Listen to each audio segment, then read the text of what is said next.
надо. Терпи еще чуть-чуть. Покажи, я не буду. От него попробуй. Мое другое. Вот, смотри. Не.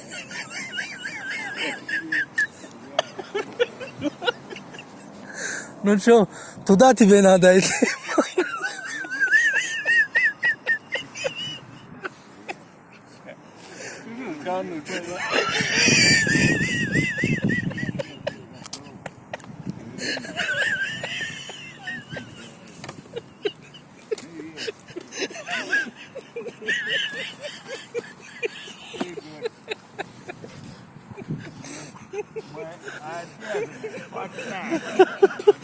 Ну как? Что скажешь?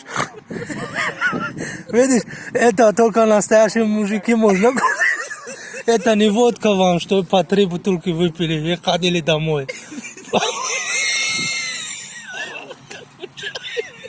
Жарко, да?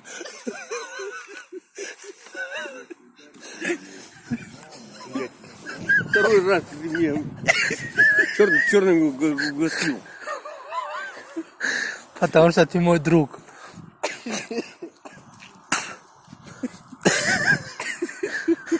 Не. Еще раз попробуй, настоящим мужчиной станешь. Не. Ты мне черным угостил. Водка крепкий или насва?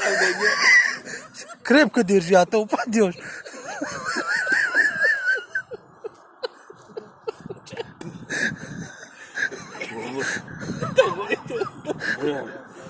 Я мужик, что мог. Второй раз. Можно, сейчас.